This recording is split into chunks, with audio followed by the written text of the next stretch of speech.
This is a public service announcement. This is a public service announcement. What you're about to listen to may make you yell, shout, smile, and even laugh out loud. Youth baseball players, coaches, and fans join the Slide Podcast crew on their journey to make baseball fun again. Hear stories from players of all ages, plus tips and tricks from coaches and scouts. Now, if you're ready, give us a loud play ball. So welcome back to the Slide Podcast. I'm your host, Coach Aaron, and I am joined today with my co-host, and I started to call you Lovely because I'm used to doing that with Jen, but how you doing, Coach Patrick? I can be lovely. You don't know. How you doing, Patrick? Good. How are you? Awesome. Well, Sweet. For those who are listening to our show for the very first time, we're a youth baseball focused show that looks and hopes and dreams to make baseball fun again. So, and our goal is to spotlight youth throughout the country and add a little fun and excitement to their day. So today we're joined with Jeremy Hazen from VeloTee. He joins us from Nashville. How you doing, Jeremy? Good. How are y'all? Good. So tell us, man, without jumping like too much into product first, but Tell us about yourself, man, because I'm if you haven't heard, for our listeners out there, Jeremy owns a company, VeloTee, and he's here today to tell us a little bit about it. But again, sorry, Jeremy, tell us a little bit about yourself. Yeah, so Jeremy Hazen, originally from Anderson, Indiana, but I live here in Nashville, Tennessee now. So, I moved down, went to school up in Gallatin out of high school, played junior college baseball, transferred to a Milligan college over in East Tennessee for a year, got injured there, took a medical red shirt, and then transferred back home to Indiana to Anderson University. So that's where I finished up school in baseball and had aspirations of playing at the next level, and that didn't happen. So did the next best thing, and that was to get into instruction. So I worked at a couple local facilities up in Indiana, and then I knew I wanted to get back down to Nashville. So decided to move back down. At the time, I thought I was going to do photography because that's what my dad did, and I worked his business doing sports action photography. That's cool. So that I didn't do that either. So it's okay. Yeah. Jumped into a facility and then coached some travel teams and local rec teams, and ended up getting married and decided I needed to get a big boy job. So started working at a company doing some marketing and brand management stuff. So that's kind of like my background. Yeah. And then with that company, I was able to work on a couple projects, which kind of led me to developing the VeloTee. Gotcha. Okay. Well, what year did you really come up with the concept of the VeloTee? Let's see. That was back in 2019. Okay. I was given a hitting lesson, and I had one of the GT tops, but I didn't have a base. Right. And so I was hoping I'd get to the lesson, and in the cage there'd be like one of those generic rubber T bases that I could use. And there wasn't. So I saw the kid's bat bag on the ground, and I was like, well, maybe I can make his bat slot work as the tee holder for me just to get by this, first lesson. And it just kept falling over. And so like in that moment, I snapped a picture and made a couple drawings, and a couple prototypes later, we got to the bag. Awesome. So for all of our listeners out there, how would you best describe VeloTee for them if they've never seen it before? It's a home plate shaped bat bag that comes with a batting tee, and you can hit right off your bat bag. So there are 3 inside tee slots that you can move your tee around, and then your bat slots also can function as a tee slot as well. So if you're working on an away pitch and you want it to be, let it travel a little bit more, you can put it in that back slot and hit it right off your bag. So it holds all your gear, and it's your equipment bag, but it's also a batting tee for you. So when did you start selling? We went live in 21. Gotcha. Yep. How's business been, I guess, is what I was going to say. It's been good. It's been really great feedback. this past holiday season was our obviously like biggest year yet. So the sales are going in the right direction. Yeah. It's not a crazy, like it hasn't exploded by any means, or which I'm fine with. Like I'm wonderful at the pace we're moving at right now. So well, hey, you're on the Slide podcast now, so we may help you just tip it over the hill. So that's our goal. Well, some of the things that I've learned in coaching rec ball, and since you're essentially a tee manufacturer, like so many younger kids these days don't want to hit off the tee because it's boring. And like, obviously, since you're in this business now, what would you say to the kids out there that's listening that says tee work is boring? Like that's, because all the kids want to go behind or get into the batting, batting circle, batter's box, and start hitting live pitching. But why is tee work important? I think it's just super essential. I mean, you've got to crawl before you can walk type situation. So if you're really wanting to kind of hone your skills, no better place to do it than right off a tee. The ball's not moving. You can kind of control your environment and really hone in and work on whatever skill, drill you want to be doing. Gotcha. And I think it's, Patrick, I know you were looking at some pictures earlier, but like just the fact that you've always got a tee with you, because that's the challenge that I've ran into as a coach is, kids get a new bat for the season, generally speaking. Kids get a new bat and bag, they get bat and gloves, cleats. And the one thing that the parents always really forget about is the bat and tee. And, and I've seen all kind of different contraptions that parents are using these days. And honestly, there's so much foundational skill that can be learned from a tee that you don't have to spend all that other money. And now the fact that now I can have a bat and tee with me everywhere my son goes, like I could just say, instead of drop and give me 10, I just say, drop it and give me 10 swings. Yeah. So, but, and I run with the same issues as I've said with others with my son. It's like, how do I make hitting off a tee fun? And, it's constantly a challenge. So, Patrick, what questions you got, bud? So you said that you were doing some hitting practice, some coaching. So tell us a little bit about how you started picking up batting practice and coaching kids that way. Because you said you gave us a little bit about your history and your career. When did you get into coaching after you left baseball? So I got into it while I was still playing. I worked for a White Sox scout, Mike Shirley, up in Indiana. He had a facility. So I would go in and kind of help run some of his hitting sessions with him. So I think that got like a pretty good foundation for me to learn how to work with kids, especially younger kids, and just how to talk with them and kind of make what I was trying to tell them to do, kind of put it into their own language, and kind of simplify it. Cause I know you can get super high level, and I wasn't one of those coaches to kind of talk up here when the kid needed it down here. So you wouldn't talk in exit velocity and all that stuff with like the 5 and 6 year olds or anything? No, definitely not. Good. All right. Just launch angle. Just launch there you go. Yeah. Just the launch angle. Look, dude, I'm going to tell you your launch angle, you've got to improve. Go do a bathroom break. There you go. So that's funny. So what all age groups do you coach? So I'm no longer really coaching, just time. I've got a family now, so it's starting a business. It's tough for me to get lessons in. If I do, it's, very sparsely. So, but when it was my youngest kid was like 5. He'd come in, and that was another time we can get into it if you want to. But and then all the way up to I had a 68-year-old. Really? Wow. That was, he did like these, what are they?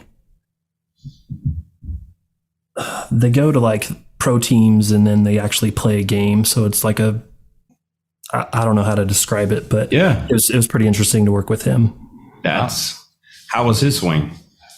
We got it pretty good. Yeah. Yeah.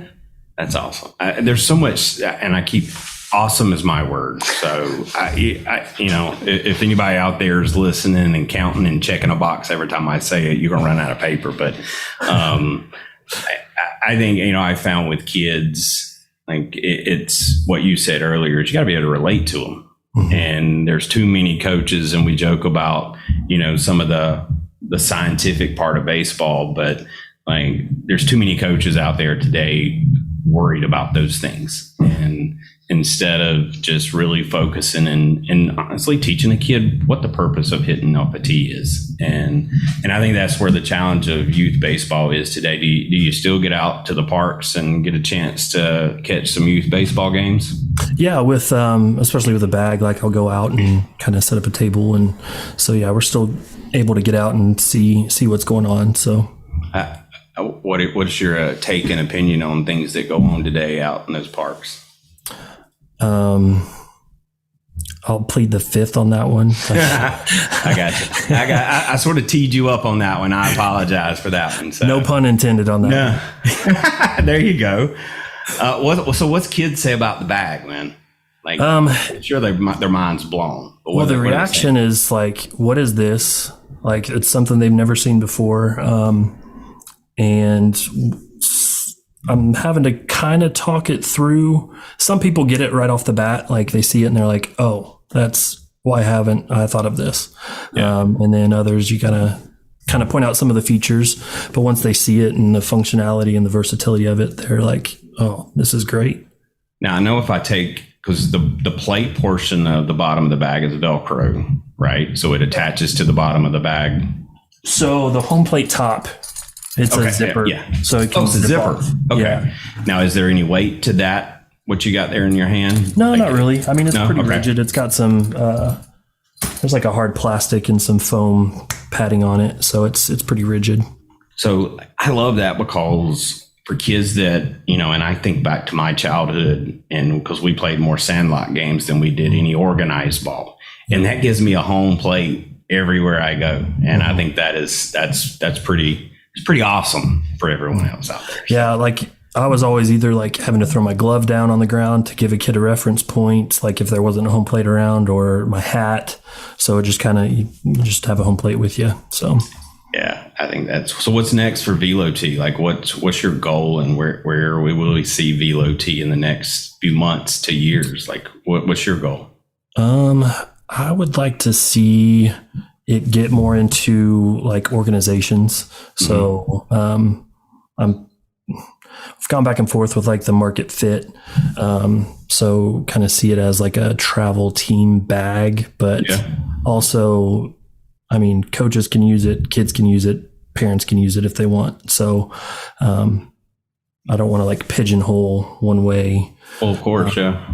So I know as a coach, honestly, I actually was going to get one myself just so that I could always keep a tee with me. Yeah. Because, there's sometimes you show up to a practice, you're running late, but I know I'm always going to have at least my bag with my glove in it and so on. So at least as a coach, I always come prepared for practice. Yeah. So I think that's a huge benefit. And then obviously having the kids, easy accessible to a tee anywhere they are. I mean, to me, that's like a babysitter in itself sometimes for the parents. Like, look, I know you got your tee with you. Go out there and hit. So, yeah.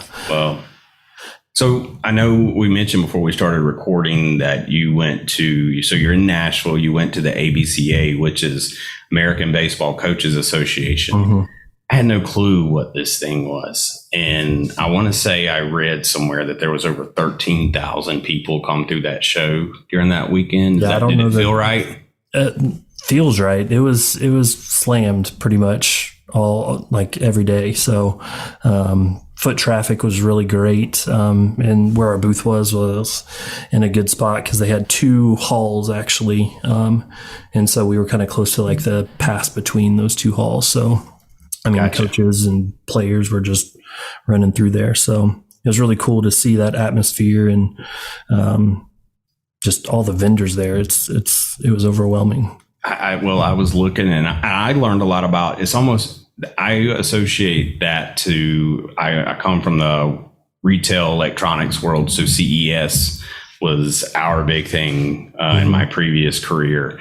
And so to me, this is the CES for baseball. I didn't even know there was that many baseball vendors that was even out there. I mean, and like, oh my goodness, a lot of stuff I learned about. Yeah. And you guys said you're going to be in Texas? Yeah. So the plans for us to be in Texas. Nice. So did you get to meet Mark Paul when you were out at the show? Did he have any funny things to say to you? Always. Yeah. So he's going to be on the show with us coming up, and we've got some really cool stuff planned for that episode. Nice. So yeah, he's a good dude. He's a character. So oh yeah. And then I saw you guys had Chase Andrews on a while back ago. Yeah. You know Chase? I actually coached Chase with. Oh, that's right. You told me that. Yeah. The Knights organization that I coached. So he was a great player, and like he's doing great things with his catching. What's it called? Stronghold catching. Yep. Yeah. It's constantly growing. You know, when we had him on the show, it was funny talking to him because social media wasn't something that he cared about. I think he even said that on the show. And then after he posted a few videos of some of the clinics that he was doing, like it just sort of caught on, and he had to then like start paying attention to it. And I noticed he just started a Twitter too, so I'm proud of him. So he's doing some good stuff. So what position did you play? Yeah, I know. What position did you play? So I tried to play shortstop.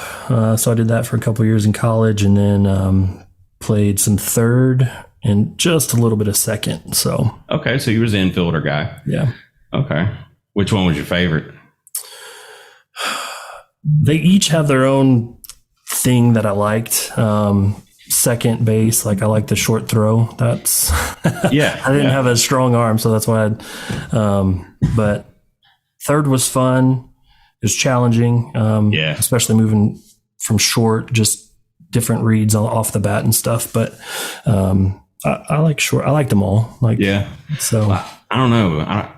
After I see how these grown men are hitting the ball these days, I played some third. But today, man, I feel like I would need to call Evo Shield and like protect up because that ball is coming. Like it's I don't know. Who was your favorite baseball player growing up when you were?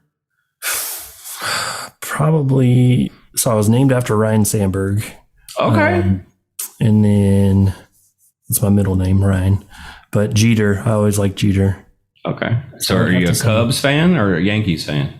Neither. I'm a baseball fan. Like being from Indiana, like there wasn't really a hometown team. So I like good baseball, and that's, I know, a generic answer, but no. Well, I remember growing up, Sandberg was amazing. Mark Grace was at first. Andre Dawson was there, the Hawk. I remember listening to Harry Carey announce and all that. And then all that stuff just like brings back. That's the good part about the great thing about baseball is the history is always there. It's not. And you can always learn something from it. So for sure. It's such a small community too. Like it's big, but it's also small. Like. And I don't know if it feels that same way like in South Carolina, but like your baseball community is like family. And so it is. Your baseball team, the players that you play with, they turn into extended family. And then really, I can say since I've started the show, the baseball community has been amazing to us. And really, in a lot of cases, I've asked a lot of stupid questions and silly questions, and everybody has been like ultra supportive and like willing to help any way they could. And I think that just goes back to the game is just always giving forward. So that's all. I grew up watching Canseco though. So Canseco was my guy. But gotcha. I told somebody that yesterday or earlier today, and they said, how'd that work out for you? And I was like, ouch. Hey. Great. Yeah, great for me. Hey, that dude's still playing. Yeah. You see he challenged Aaron Judge to a home run hitting contest with a softball. Okay. So he wanted to measure distance. He said he could out hit Aaron Judge. So I'd pay to see that. So, I think he probably could. So he's a big dude. So I loved it, man. He was the Bash Brothers. So yeah, that's what it was when I was growing up. So did you get into baseball cards at all? Man, yeah, a lot. Okay. Yeah. Gotcha. So let me tell you the story is, so you asked me that. So I always wanted Canseco's rookie card. Mm-hmm. And Canseco's rookie card was a 86 Donruss. Mm-hmm. And it was, that same set had Fred McGriff's rookie card in it, had Cecil Fielder's rookie card in it. Like, I remember all this crazy stuff. But my mom went into the baseball card shop, and for Christmas one year, that's what I asked for. I wanted Canseco's rookie. So she had to buy the whole box of set, or the whole set. And at the time, McGriff's rookie was kind of pricey. Canseco's was pricey. Fielder, there's several more in that set. So she paid I want to say $250 for that set. Sheesh. Yeah. And now that set's probably worth $25. I mean, so yes, I did collect baseball cards. Gotcha. So, did you collect? A little bit, and then I got out of it, and then I don't know, back 2018 when it kind of popped off again, or 2019. Well, now there's just so many cards. Yeah. I mean, back, when I was young, there was the Donruss, the Fleer, Stadium Club, Topps, Bowman. Mm-hmm. And now you've got Bowman, and all these others have got 10 different series, and I can't afford it anymore. It's got too expensive. Yeah. Well, and the value's not there on the back end either because it's flooded. No, that's right. Yeah. Unless you open up one of these mysterious packs that have like a jersey or an autographed card in it, then those things are outrageous. But my Canseco card value didn't hold up over time. But hey, I would still love. My goal is to still get him on this show. Yeah. I'd love to have him sign that card because that was my childhood. That's who I associate with my childhood with. Well, so it's going to happen. It'll happen. I'm pretty sure it will. One way, shape, or form. I'll get him one day. So, well, very cool, Jeremy. So, tell us where we can find VeloTee, find the information, how we can shop for it, and tell our listeners out there how to find you. Yeah. Across all socials, it's VeloTee, at VeloTee. And then I've got a website, www.velotee.com. That's where you can purchase it. And then, everything's in-house. So once you put your order in, I ship it out personally, so I'm doing quality control and shipping it out of the garage. So you're not making them in the garage, though, right? Yeah, my wife's sewing them, and no, I've got my daughter. Serious? No, I'm just kidding. Oh my gosh! You know what? You had me there for a minute. You're like, everything's done in house. Got sweatshop in the back. Yeah, she's okay. When I said everything's done in house, the shipping part and okay. Gotcha. See, I was brewing on this question, and now I have to ask it. What? How did you go from idea to product? How did that work? Who did you seek out? How did you start putting things together? What did that whole process look like? That's a good question. Yeah. So the company that I work for, they manufacture backpacks, coolers, blankets. So they have factories overseas. Whoops. Sorry. Hope I didn't mess anything up. No, you're good. And so I was able to work on a couple projects to see how that process went, and talking with the factories and going back and forth between, your idea, and then the factory does it one way and you're like, no, I want it this way. And so just the back and forth is kind of the main time consuming thing. But yeah, with the bag, I knew I wanted it as a home plate. So I took some cardboard and figured out the home plate top, and I had the first bag, I wanted it 17 inches for a home plate size. Right. When the sample got here, it was massive. The bag was ginormous, and I was like, yeah, this isn't going to work.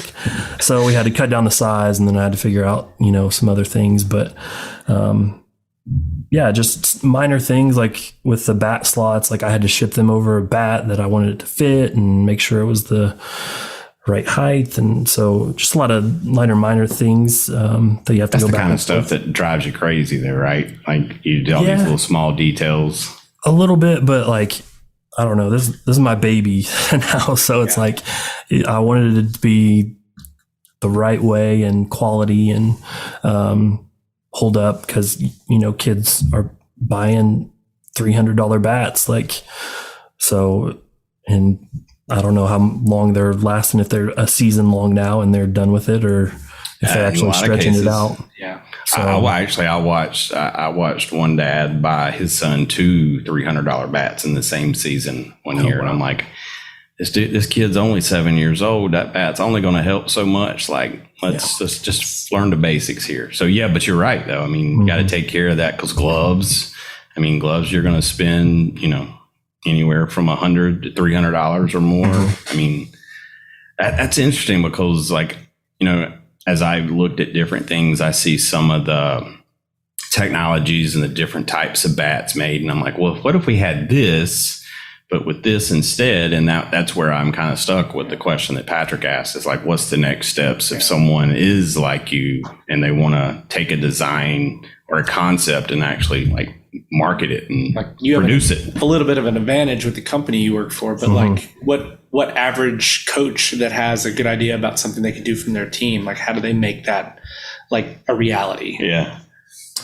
Contact me at there you go. Yeah. Hey, that's it. Honestly, that's not a bad thing. You're who I'm going to call when I have a question. So. Actually, technically, I work for multiple companies, and one of the companies does that. They take ideas and work on patent stuff. So it's, in all seriousness, if that's something you really want to try, and reach out to me and we can talk it through. And if it seems feasible, we can talk about it and see if we can move it forward. I think there's a lot of great ideas like yours out there, and people just don't know what to do with them. So they just go nowhere. And this is stuff that could help kids, help teams, help the sport. And they just never come to fruition just because they don't know how to make that real. Yeah. Well, I've seen a lot of people, they come up with, their own prototype and PVC pipe with stuff, and it works.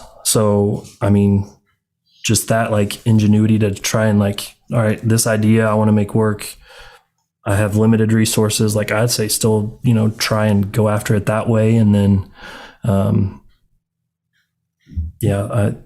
feel like you can find companies that can say, hey, we can take it and help you get, a finished fine product. Yeah.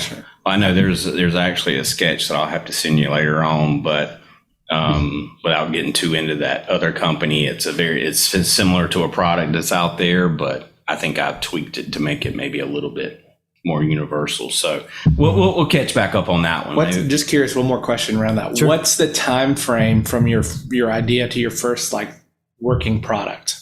Not just your mock-ups, but the first one you were okay, yeah, this is what I wanted. Probably a sellable product. Yeah.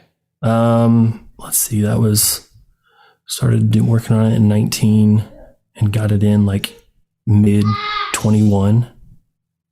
So what is that? Yeah. Wow. Year and a half, 2 years. Some patience. How much did COVID affect that? Luckily we got the order in right before the shipping stuff started kind of backlogging. Right. So I was able to get my product in before all that happened. So it really didn't hurt. Good. Okay. Yeah. Well, I mean, that virus already ruined enough. I'm glad they didn't slow you down. So awesome. Well, very cool. Any questions for us, Jeremy, before we close up the show? I got one last question for you that I have to always ask. So okay. All right. I'm trying to think. I don't know. Okay. All right. So, if you were walking up to bat today, yep, what would be your walkout song? Probably Put On For My City. Put On For My City. Who is that from? Couldn't tell you. Okay. We'll look that one up. So we're in the maybe process. It was halftime. Is that how that? I know the beat, but I don't know the artist. So Patrick works for ESPN. So he's a camera guy. So he hears all of those those stadium anthems, and it probably dreams about them at night. Yeah. So but awesome. Jeremy, thank you very much for hopping on with us, man. We're going to get some information out for VeloTee. And because I think it's super important that, kids first of all, have a tee. And what better way of keeping up with everything is to have it in a bag. I mean, I would say it's a genius idea, but it didn't. I mean, I don't know. I think it's awesome. So I appreciate awesome. that. Thank you. Thank you. Well, very cool. So thank you everyone for listening. If you want to follow us on social media, you'll find all our links into the notes down below, our show information. But until then, Patrick, this is your first time. We'll catch you on the slide. We thank you for toughing it out and pushing through. Now, let's go teach the world great sportsmanship, leadership, to go inspire someone through your dedication and excitement for the game. Make sure to smash the like and follow button on all social media at The Slide Podcast Show and The Slide Pod on Twitter. Plus, leave us a review and feedback. Until next time, we'll catch ya on the slide.